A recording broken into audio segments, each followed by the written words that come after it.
Hello student, आज हम पढ़ेंगे क्लास थर्ड का व्याकरण का पाठ 7 कारक। कारक हम पढ़ेंगे। कारक वे शब्द होते हैं जो दो शब्दों के संबंध को आपस में प्रकट करते हैं। उदाहरण के लिए नीचे वाक्यों को पढ़िए और समझिए। यानी कारक वे शब्द होते हैं जिससे दो शब्दों के बीच संबंध प्रकट होता है, और वे दो शब्द होते हैं, एक तरफ संज्ञा या सर्वनाम होता है, दूसरा शब्द होता है क्रिया। तो संज्ञा और सर्वनाम का क्रिया के साथ संबंध प्रकट करने का कार्य कारक करता है। और इस बात को स्पष्ट करने के लिए कुछ उदाहरण दिए गए हैं। चलिए देखते हैं उन उदाहरणों को। ये चित्र देखिए। सीमा खाना बनाया। सीमा ये संज्ञा शब्द है, खाना बनाया ये क्रिया है। तो कारक शब्द ने खाना बनाना और सीमा इन दोनों के बीच संबंध स्पष्ट कर रहा है। ने कारक चिन्ह, तो सीमा ने खाना बनाया। इस तरह से ये वाक्य बन रहा है। उसके बाद ये चित्र देखिए। बंदर केला दो। बंदर संज्ञा है, केला देना एक क्रिया है। केला दो ये क्रिया है। तो बंदर को, ये को जो है ये कारक शब्द है। बंदर को केला दो। इस तरह से ये वाक्य बन रहा है, बंदर को केला दो। इस तरह से ये भी एक चित्र है, देखिए। पिताजी कार दिल्ली गए। पिताजी कार ये दोनों संज्ञा शब्द है। दिल्ली गए, दिल्ली भी संज्ञा शब्द है। जाना ये गए ये क्रिया है। तो इसके बीच, दोनों के बीच का संबंध से द्वारा प्रकट हो रहा है। से है कारक शब्द। तो वाक्य बन रहा है यहाँ, पिताजी कार से दिल्ली गए। पिताजी कार से दिल्ली गए। दिल्ली जाने और पिताजी का संबंध कार से जो शब्द है, कारक शब्द, उससे स्पष्ट हो रहा है कि पिताजी कार से दिल्ली गए। उसके बाद देखिए, यहाँ है ये चित्र देखिए। पुस्तक मेज पर रखी है। पर जो शब्द है वो पुस्तक, मेज और पुस्तक रखने का संबंध बता रहा है। पुस्तक जो है वो मेज पर रखने का संबंध बता रहा है। इसी तरह से ये चित्र देखिए। खरगोश मेज के नीचे है। खरगोश जो है वो मेज के नीचे है। के शब्द ये संबंध बता रहा है। उसके बाद ये है, चिड़िया घोंसले में बैठी है। तो चिड़िया घोंसले में, चिड़िया और घोंसले, बैठना और घोंसले में संबंध बता रहा है कि चिड़िया जो है वो घोंसले में बैठी है। तो इस तरह से ये सारे जो आपको रेड कलर से दिख रहे हैं वो कारक शब्द हैं या कारक चिन्ह हैं।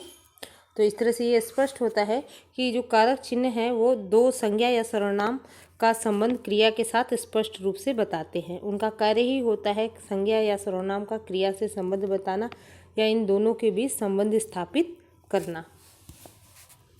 यहाँ देखिए, उपरोक्त वाक्यों में रंगीन शब्द ने, को, से, पर, के और में संज्ञा या सर्वनाम को क्रियापदों से जोड़ रहे हैं। यानी ये जितने भी रंगीन शब्द यहाँ जो मैंने आपको पढ़े हैं, ये क्या कर रहे हैं, संज्ञा या सर्वनाम को क्रियापदों से जोड़ रहे हैं। दोनों को जोड़ने का कार्य कर रहे हैं, दोनों के बीच संबंध स्थापित करने का कार्य कर रहे हैं। अतः वे कारक हैं, यानी ये शब्द कारक कहलाते हैं। इन्हें विभक्ति या परसर्ग भी कहते हैं। यानी कारक चिन्ह को हम विभक्ति या परसर्ग भी कहते हैं। तो याद रखिएगा, कारक चिन्ह को विभक्ति या परसर्ग भी कहा जाता है। तो इसी आधार पर परिभाषा देखिए। परिभाषा देखिए, संज्ञा या सर्वनाम का संबंध क्रिया से स्पष्ट करने वाले शब्द चिन्हों को कारक कहा जाता है। इन्हें विभक्ति या परसर्ग भी कहते हैं। यानी संज्ञा या सर्वनाम का संबंध क्रिया से स्पष्ट करने वाले, कि क्रिया के साथ उनका क्या संबंध है, ये स्पष्ट करने वाले जो शब्द चिन्ह होते हैं उन्हें ही हम कारक कहते हैं। और कारक को विभक्ति या परसर्ग भी कहते हैं। आगे देखिए, अब यहाँ कारक के भेद बताए गए हैं। कारक के भेद या कारक के प्रकार। तो कारक के 8 भेद होते हैं। कारक के 8 भेद होते हैं और सारे भेदों के कारक चिन्ह भी होते हैं, यानी विभक्ति चिन्ह और परसर्ग भी होते हैं। सभी कारकों के विभक्ति चिन्ह होते हैं जो निम्न प्रकार से हैं, यानी कारक के 8 भेद होते हैं। इन 8 भेदों के कारक चिन्ह या विभक्ति चिन्ह भी होते हैं, परसर्ग भी होते हैं, जो ये नीचे दिए हुए हैं। चलिए हम उसको देखते हैं।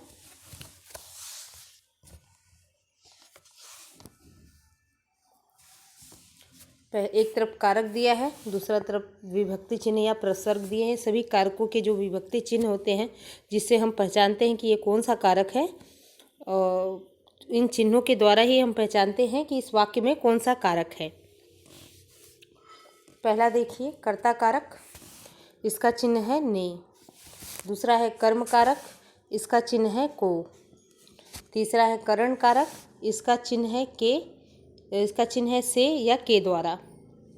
चौथा है संप्रदान कारक, इसका चिन्ह है को या के लिए। पांचवा है अपादान कारक, इसका चिन्ह है से, अलग होने के अर्थ में होता है। छठा है संबंध कारक, इसका चिन्ह है का के की, का के की।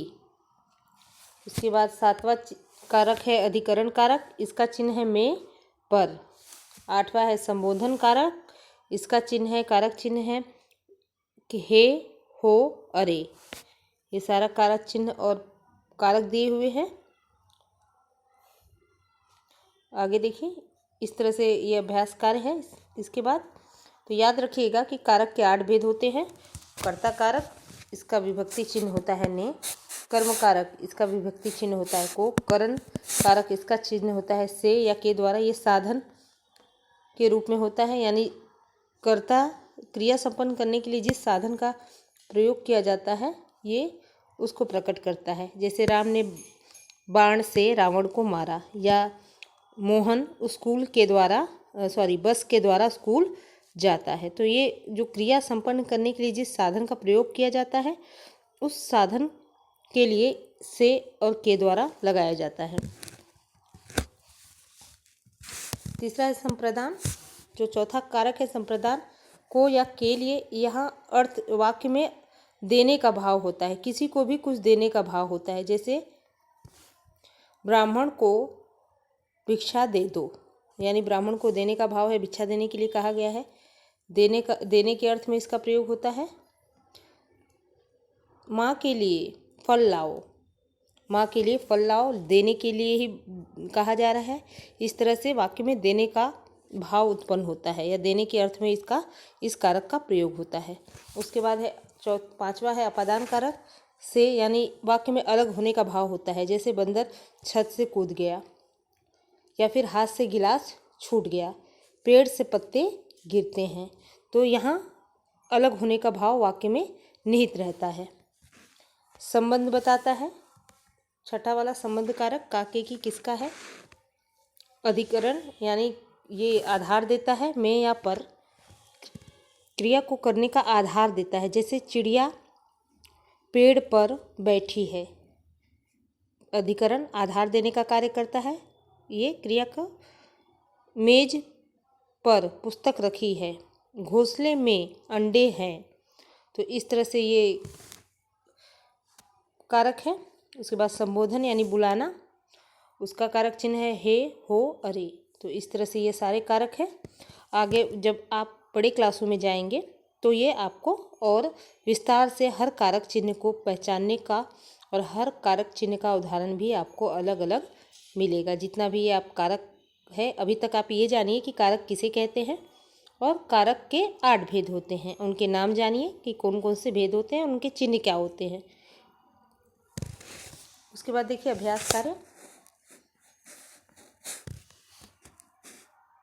इस पाठ में हमने जो पढ़ा है उसको 2 ही पॉइंट अभी आपको मैंने बताया कि इसमें आपको 2 ही चीज़ जानना है कि कारक किसे कहते हैं। तो मैंने आपको बताया कि संज्ञा या सर्वनाम का संबंध क्रिया से स्पष्ट करने वाले शब्द चिन्हों को हम कारक कहते हैं। और ये बताया कि कारक के 8 भेद होते हैं। मैंने बताया कि कारक के 8 भेद होते हैं उसके, और हर कारक के परसर्ग या विभक्ति चिन्ह अलग अलग होते हैं। जैसे कर्ता कारक ने, कर्म कारक का को बताया मैंने। उसके बाद आपका अपादान है, करण कारक है से या के द्वारा है। संप्रदान है को के लिए इसका चिन्ह है। अपादान कारक है, इसका चिन्ह है से। अलग होने के अर्थ में होता है। संबंध कारक होता है, उसका चिन्ह होता है का, के, की।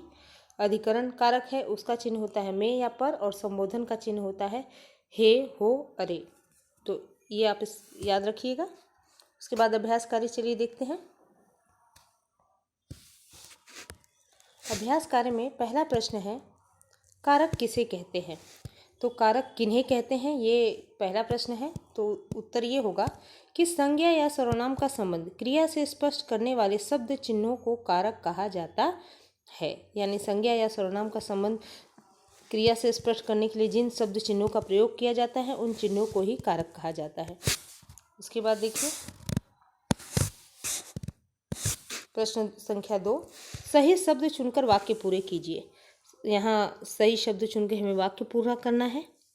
पहला है ये क, खाली जगह पहले दिया है मेरी सहायता करना। अब यहाँ दो विकल्प है, हे भगवान, अरे भगवान। तो सही विकल्प इसमें से है हे भगवान। हे भगवान जो शब्द है यहाँ लिखेंगे और वाक्य बन जाएगा हे भगवान मेरी सहायता करना। उसके बाद ख है पुस्तक, खाली जगह दी हुई है, रखी है। विकल्प है मेज पर, मेज में। तो सही विकल्प है मेज पर। मेज पर हम यहाँ लिखेंगे, मेज पर जो शब्द है उसको यहाँ लिखेंगे और बन जाएगा पुस्तक मेज पर रखी है। ग वाला देखिए, अध्यापक ने, बीच में स्पेस है, प्रशंसा की। यहाँ दो विकल्प दिया है, पहला है बच्चों की, बालक के। तो सही विकल्प है बच्चों की। बच्चों की जो शब्द है यहाँ लिखेंगे और लिखने के बाद वाक्य बनेगा अध्यापक ने बच्चों की प्रशंसा की। पेज नंबर 37 पूर्ण हो जाएगा। आगे देखिए प्रश्न संख्या घ, मैं खाली जगह नहाता हूँ। अब यहाँ दो विकल्प दिए हुए हैं, टब पर, टब में।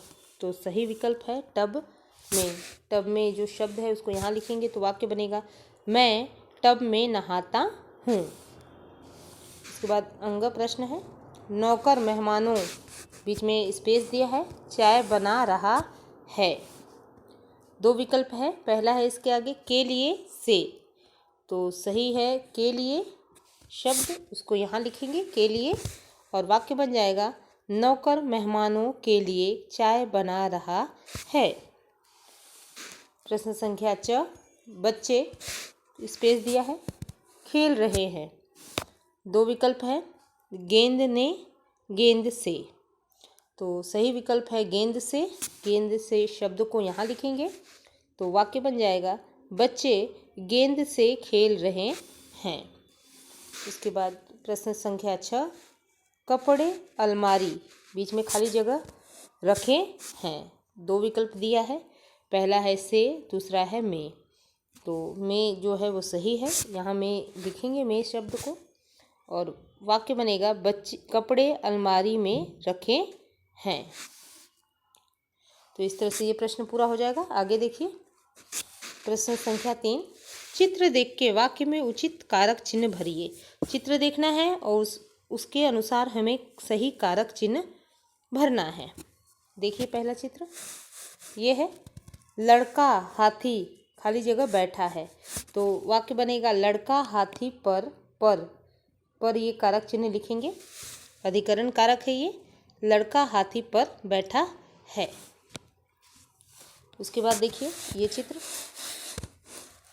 पेड़, खाली जगह आम गिरा। तो देखिए पेड़ पर से आम गिर रहा है तो कारक चिन्ह होगा से, अपादान कारक, अलग होने के अर्थ में। और वाक्य बन गया पेड़ से आम गिरा। यहाँ पेड़ से आम अलग हो रहा है, अलगाव का भाव हो रहा है, तो ये कारक होगा अपादान कारक। उसके बाद देखिए ये चित्र, यह राजू, खाली जगह टोपी है। तो यहाँ कारक चिन्ह होगा कि, यहाँ होगा संबंध कारक, वाक्य बनेगा यह राजू की टोपी है। यहाँ टोपी और राजू के बीच संबंध बता रहा है कि ये राजू की ही टोपी है, तो इसलिए यहाँ संबंध कारक होगा। ये चित्र देखिए, अंकित, खाली जगह ब्रश किया। तो कारक चिन्ह होगा यहाँ ने, और ये ने है कर्ता कारक। कर्ता काम अंकित, जो कर्ता है वो काम कर रहा है, तो वाक्य बनेगा अंकित ने ब्रश किया। इसके बाद ये चित्र देखिए, तोता डाली खाली जगह बैठा है, तो यहाँ कारक चिन्ह होगा पर, तो वाक्य बनेगा तोता डाली पर बैठा है। और ये कारक होगा अधिकरण कारक, आधार दे रहा है क्रिया करने के लिए। डाली पर, डाली पे बैठने का क्रिया, बैठना के लिए डाली आधार है, पर ये लिखा हुआ है, तो इसलिए यहाँ अधिकरण कारक होगा तोता डाली पर बैठा है। उसके बाद देखिए ये चित्र देखिए, बतखें तालाब खाली जगह तैर रही हैं, तो बतखें तालाब में तैर रही हैं। मैं लिखा हुआ है, बतखें तालाब में तैर रही हैं, में ये कारक चिन्ह हो जाएगा। और ये कारक हो जाएगा, आप बताइए क्या कौन सा कारक होगा। तो यहाँ कारक होगा आपका में है, तो में का हमें ध्यान देना होगा अधिकरण कारक। जैसे ये पर है, ये भी आधार दे रहा है तालाब में तैर रही है, ये अधिकरण, दोनों अधिकरण हो जाएगा। ये भी, ये यहाँ भी अधिकरण है और यहाँ भी अधिकरण कारक है। और प्रश्न संख्या 4, प्रश्न संख्या 4 में क्या करना है, निम्नलिखित विभक्ति चिन्हों का प्रयोग वाक्यों में कीजिए। यानी ये जो विभक्ति चिन्ह दिया है इसका प्रयोग करके एक वाक्य बनाना है। ये वाक्य आप अपने अनुसार भी बना सकते हैं, तो मैंने कुछ वाक्य बनाए हैं, आप इससे अलग भी बना सकते हैं। तो एक एक वाक्य को देखते हैं, चलिए। पहला है ने, विभक्ति चिन्ह है ने। मैंने वाक्य बनाया है सोहन ने आम खाया। दूसरा है विभक्ति चिन्ह से, बालक गेंद से खेल रहा है, ये मैंने वाक्य बना दिया। तीसरा है में, यहाँ मैंने वाक्य बनाया चिड़िया घोंसले में बैठी है। उसके बाद है हे अरे, दोनों अलग अलग है, यहाँ एक में दे दिया है लेकिन दोनों अलग अलग है। हे अरे, तो मैंने दो वाक्य बनाया है। पहला है हे भगवान मेरी रक्षा करो, और दूसरा अरे से मैंने बनाया अरे तुमने तो कमाल कर दिया। इस तरह से दो वाक्य बनाएंगे, हे और अरे, इन दो विभक्ति चिन्हों से दो वाक्य। उसके बाद है के लिए, श्याम कविता के लिए गुड़िया लाया। श्याम कविता के लिए गुड़िया लाया, के लिए से मैंने ये वाक्य बनाया है। पेज नंबर 38 भी कंप्लीट हो गया।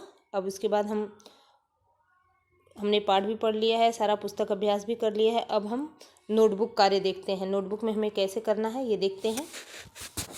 पहले है चैप्टर का नंबर, पार्ट 7 कारक, यहाँ लिखेंगे पार्ट 7 कारक।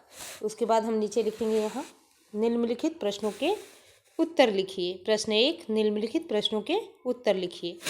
उसके बाद प्रश्न संख्या क, जो आपने पुस्तक में भी लिखा है कि कारक किन्हें कहते हैं, कारक किन्हें कहते हैं, ये प्रश्न है। तो उत्तर यहाँ होगा संज्ञा या सर्वनाम का संबंध क्रिया से स्पष्ट करने वाले शब्द चिन्हों को कारक कहा जाता है। संज्ञा या सर्वनाम का जब संबंध क्रिया से स्पष्ट करने के लिए जिन चिन्हों का प्रयोग किया जाता है या जिन शब्दों का प्रयोग किया जाता है उन्हें हम कारक कहते हैं। तो ये उत्तर हम लिख लेंगे नोटबुक में, सेम एज आप अपने नोटबुक में ऐसे ही लिखेंगे।